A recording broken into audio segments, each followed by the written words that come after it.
Hello class 11 vector के इस lecture में हम लोग पोजीशन वेक्टर और डिस्प्लेसमेंट वेक्टर को डिस्कस करेंगे जो कि कुछ स्पेसिफिक टाइप के वेक्टर्स हैं।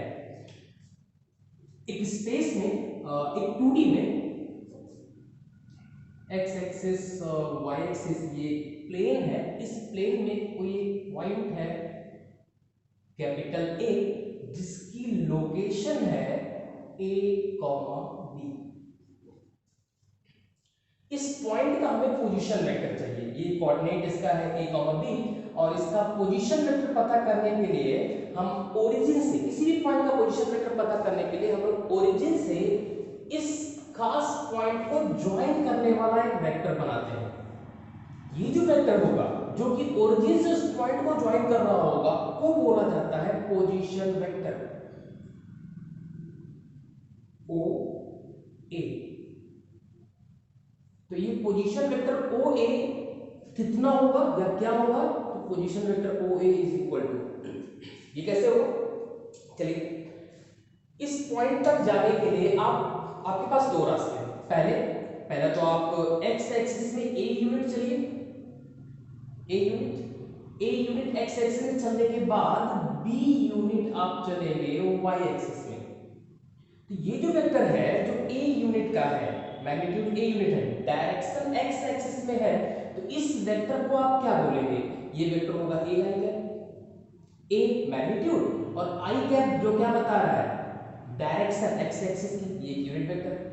अब यहां पर आने के बाद आप बी यूनिट वाई एक्सिस की तरफ चलेंगे तो ये जो वेक्टर होगा वो कितना हो जाएगा? बी मैग्नीट्यूड और इधर की डायरेक्शन के लिए क्या यूज करते हैं? जे कैप, यूनिट वेक्टर। इस वेक्टर में ये वेक्टर को आपने कनेक्ट किया है तो ये वाला वेक्टर क्या हो जाएगा? Resultant vector. बिल्कुल वैसे जैसे कि आप लोगों ने लास्ट लेक्चर में पढ़ रखा था कि अगर हम वेक्टर ए में वेक्टर बी को कनेक्ट कर दें तो इनिशियल वेक्टर के टेल से फाइनल वेक्टर के हेड को ज्वाइन करने वाला जो वेक्टर होता है ये आपका रिजल्टेंट वेक्टर होता है। यहां पर रिजल्टेंट वेक्टर क्या है?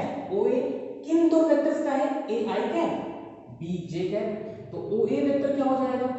A I cap plus B J cap. ऐसे ही आपके पास एक पॉइंट है 4,3, ये स्पेस में नहीं है, ये किसी प्लेन में होगा।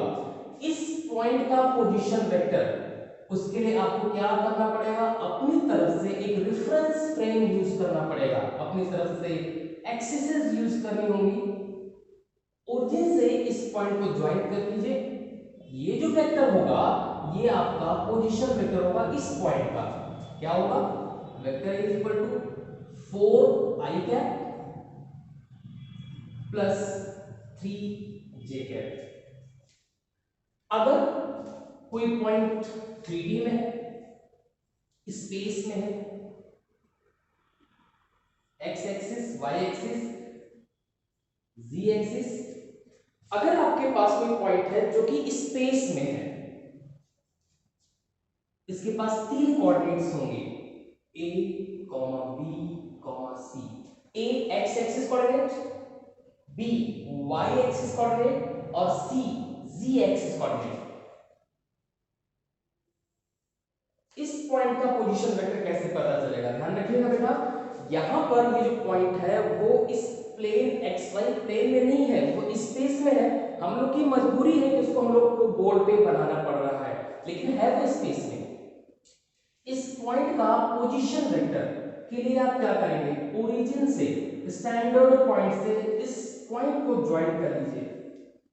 ये जो वेक्टर होगा ये आपका पोजीशन वेक्टर है, इसका नाम मैं कुछ वेक्टर x लिख रहा हूं।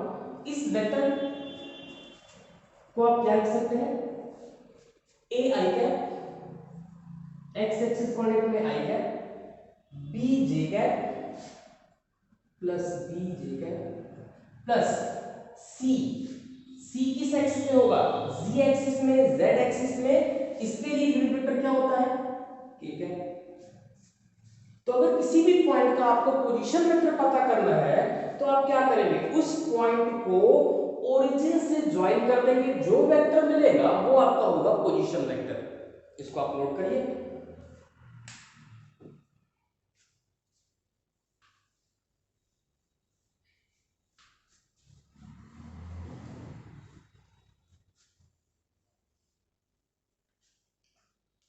चलिए, तो एक पॉइंट है जिसकी लोकेशन पॉइंट ए है, यहां पर था, ये एक मूवेबल पॉइंट है और ये इस ट्रेजेक्टरी पर मूव कर रहा है। जब हमने इसको पॉइंट ए पर चेक किया तो ओरिजिन से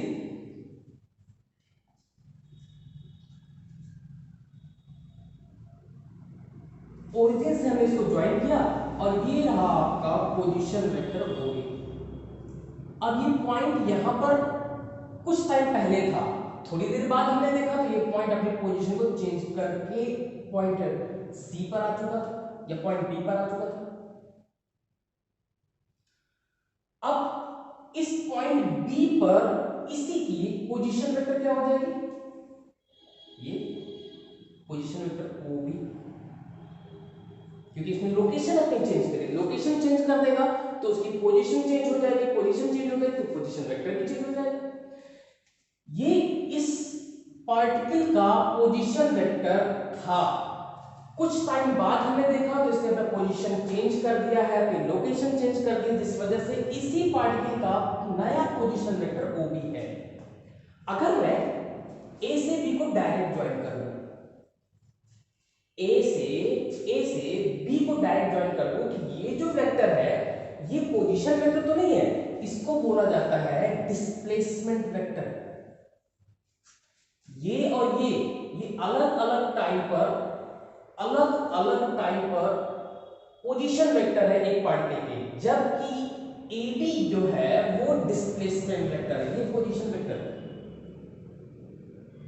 पोजीशन वेक्टर। और ये क्या बेटा, ए बी डिस्प्लेसमेंट वेक्टर। तो ओ ए ओ बी ये पोजीशन वेक्टर है, लेकिन ये जो ए बी है वेक्टर ए बी ये आपका डिस्प्लेसमेंट वेक्टर है। अगर हम यहाँ पे vector law of addition use करें कि ओ ए प्लस ए बी, देखिए ओ ए में ए बी कनेक्ट हुआ है, ओ ए प्लस ए बी। अगर आपने लास्ट के 2 लेक्चर पढ़े होंगे तो आपको मालूम होगा कि ओ ए में अगर ए बी कनेक्ट होगा तो आपको रिजल्ट क्या मिलेगा, ओ बी। यहां से ए बी निकाल लीजिए, ए बी इक्वल टू कितना हो जाएगा बेटा, ओ बी माइनस ओ ए।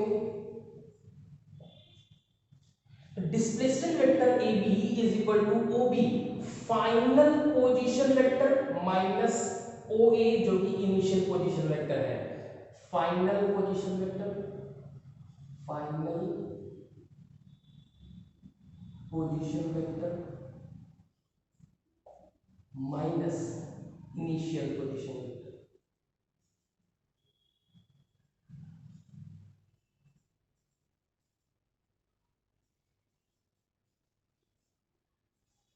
ये आपका डिस्प्लेसमेंट वेक्टर होगा। चलिए इस पर एक न्यूमेरिकल करते हैं, इसको रिमूव कर देते हैं।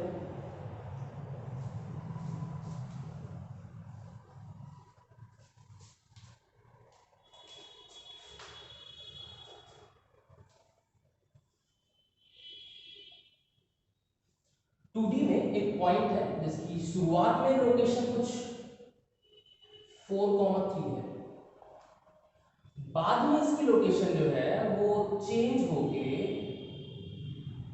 6,2 हो जाती है। आपको पता करना है कि ए बी डिस्प्लेसमेंट वेक्टर कितना होगा, displacement vector A B, displacement vector A B पता करने के लिए आप क्या करेंगे, displacement vector A B is equal to final point का पोजीशन वेक्टर मतलब कि ओ बी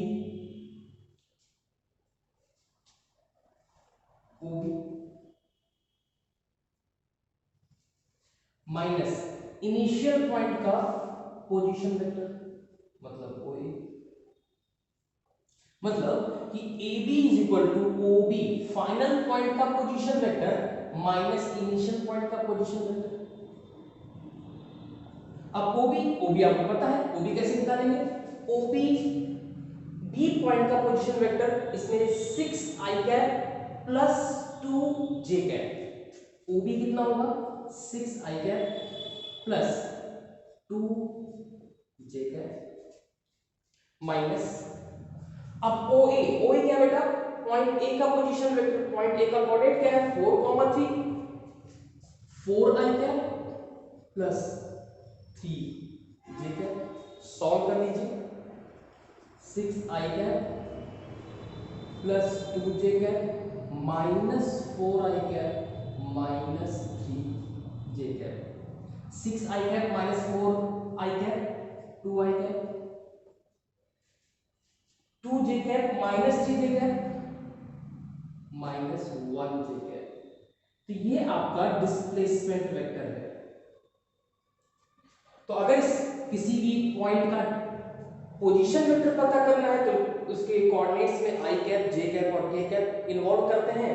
अगर हमें किसी भी दो पॉइंट के बीच का डिस्प्लेसमेंट वेक्टर पता करना है तो फाइनल पोजीशन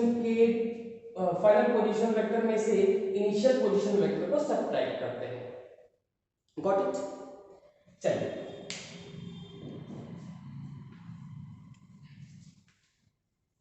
पोजीशन वेक्टर इन 3D। अगर कोई पॉइंट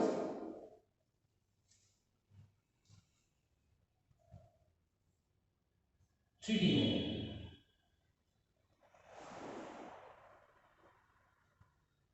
4, 3, 1 कुछ भी हो सकता है, 1, 2, 3,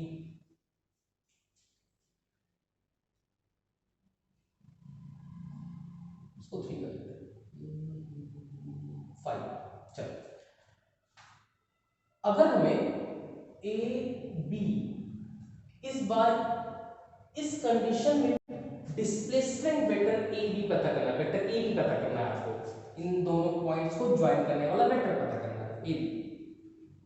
तो फिर से वही काम, बी पॉइंट का पोजीशन वेक्टर ओ बी, ये वाला वेक्टर माइनस ओ ए, ये वाला वेक्टर, बी पॉइंट के पोजीशन वेक्टर में से ए पॉइंट का पोजीशन वेक्टर अगर आप सब्ट्रैक्ट करते हैं तो आपको ये वाला वेक्टर, ये डिस्प्लेसमेंट वेक्टर आपको मिलता है। बी पॉइंट का पोजीशन वेक्टर कितना होगा? चलिए वो भी पहले निकालिए, 5 आई कैप प्लस 2 जे कैप प्लस 3 के कैप। ओए कितना होगा बेटा? ओए 4 आई कैप प्लस 3 जे कैप प्लस 1 के कैप। ओबी माइनस ओए कर दीजिए, ओबी 5 आई कैप प्लस 2 जे कैप प्लस 3 के कैप माइनस ओए कितना होगा? 4 आई कैप प्लस 3 जे कैप प्लस 1 के कैप। सब्ट्रैक्ट कर दीजिए, 5 माइनस 4 1 आई कैप, 2 माइनस 3 माइनस जे कैप, 3 माइनस 1 प्लस 2 के कैप। ये आपका है 3D का डिस्प्लेसमेंट वेक्टर। तो किसी भी पॉइंट से किसी दूसरे पॉइंट को ज्वाइन करने वाला वेक्टर पता करने के लिए क्या करते हैं आपको? बस इतना काम करिए, final minus initial, final minus initial. जैसे एक और क्वेश्चन को सॉल्व करते हैं।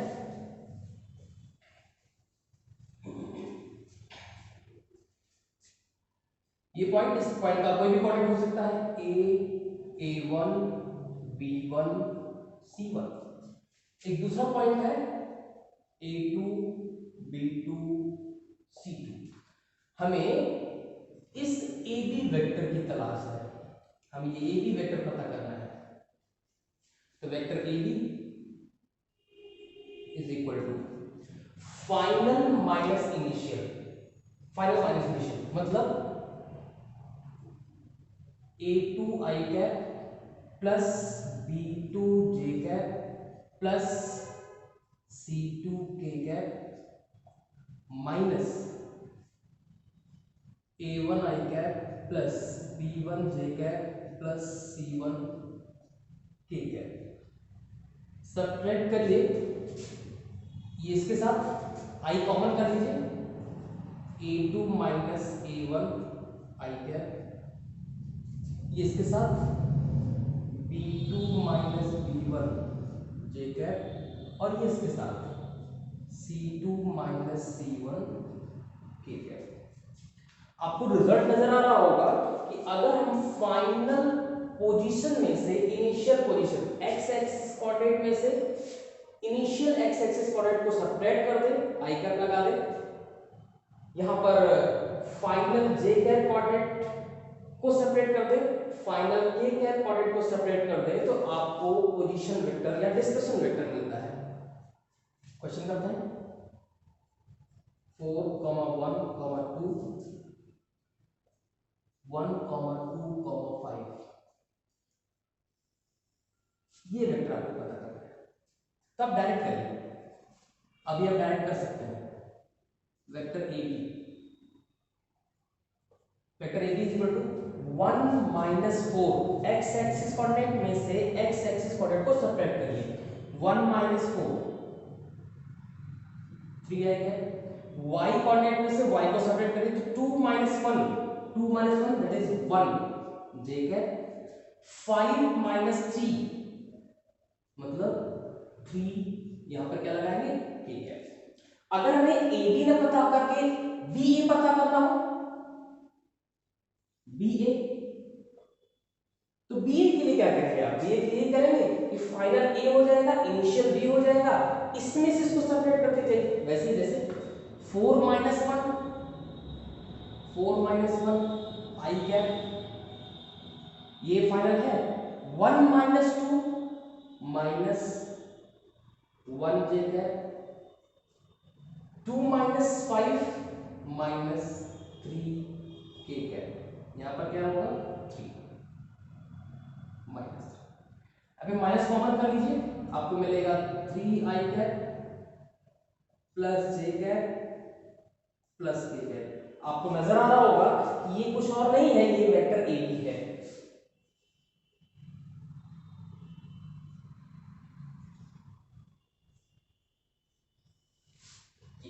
तो ये vector B A is equal to minus of vector B A, ये दोनों जो है वो अपोजिट वेक्टर है।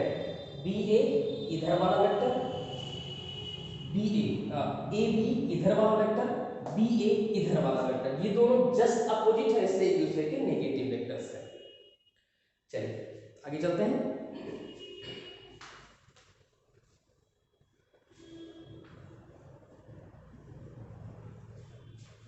फाइनल कंक्लूजन ये है, किसी भी दो पॉइंट के बीच का डिस्प्लेसमेंट वेक्टर पता करने के लिए आप क्या करते हैं, फाइनल कोऑर्डिनेट्स में से इनिशियल कोऑर्डिनेट्स को सेपरेट करेंगे, एक्स एक्सिस सेपरेट करके, एक्स एक्सिस कोऑर्डिनेट्स को सेपरेट करके आई कैप, वाई एक्सिस कोऑर्डिनेट्स को सेपरेट करके जे कैप, और जी एक्सिस कोऑर्डिनेट्स को सेपरेट करके के कैप लगाते हैं।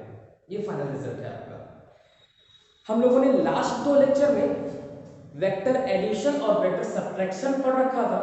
जिन बच्चों ने ये नहीं पढ़ रखा है वो मैं रिकमेंड करूंगा कि आप लोग उसको पहले जाके पढ़िए और इसकी कुछ प्रॉपर्टीज को देखते हैं।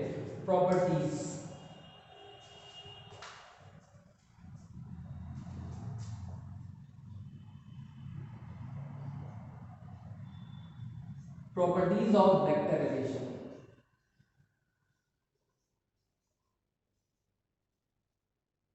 Properties of vector addition, first property है, अगर हम वेक्टर ए में वेक्टर बी को ऐड करते हैं, ऐड करना सीखा है हम लोगों ने, बिल्कुल वैसे मैं फिर से रिकॉल कराता हूं, वेक्टर ए में वेक्टर बी को कनेक्ट करते हैं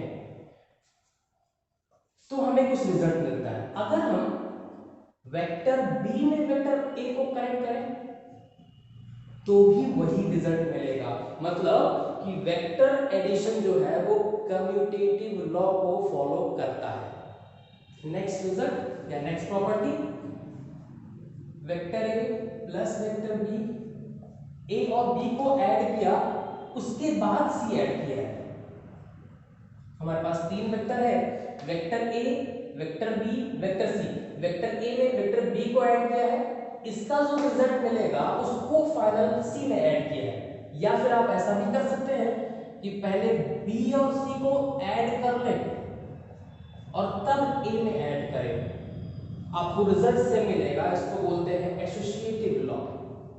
थर्ड प्रॉपर्टी,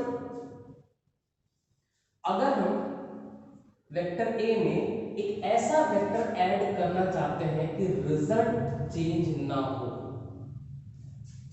हम जैसे बिल्कुल वैसे ही जैसे कि आप लोगों ने 2 में कुछ ऐड किया होगा तो 2 मिले, ऐसा क्या था 0।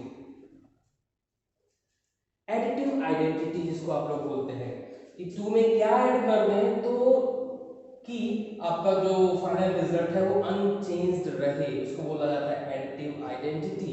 बिल्कुल वैसे ही वेक्टर ए में हम क्या ऐड करें कि आपका रिजल्ट चेंज ना हो, इसके लिए हमें खास वेक्टर की जरूरत पड़ती है जिसको बोला जाता है जीरो वेक्टर। एडिटिव आइडेंटिटी के लिए ही जीरो वेक्टर इंट्रोड्यूस करना पड़ा था। फोर्थ, अगर हम वेक्टर ए में वेक्टर ए का negative vector minus of vector A add कर देंगे तो आपको क्या मिलेगा, जीरो नहीं मिलेगा, जीरो वेक्टर मिलेगा, जिसको बोलते हैं जीरो वेक्टर। एक ऐसा वेक्टर जिसका मैग्नीट्यूड जीरो होता है। फिफ्थ प्रॉपर्टी, दो वेक्टर को पहले ऐड करके और तब मॉड लें, ये हमेशा मॉड ए प्लस मॉड बी से या तो छोटा होगा या बराबर हो सकता है। यहां पर वेक्टर ए में वेक्टर बी को पहले ऐड किया गया है, बाद में मॉड लिए है। यहां पर क्या है, पहले मॉड ले लिया गया है, बाद में ऐड किया गया है। ये प्रॉपर्टी काफी ज्यादा इंपॉर्टेंट है। सिक्स्थ प्रॉपर्टी की बात करते हैं, vector A minus vector A minus vector B mod is greater than और equal to mod of vector A minus mod of vector B. ये कुछ प्रॉपर्टीज हैं जिसको आपको जानना चाहिए। ये प्रॉपर्टीज जनरली मैथमेटिक्स के स्टूडेंट को क्लास 12th में यूज होती हैं। मिलते हैं नेक्स्ट लेक्चर में। Thank you.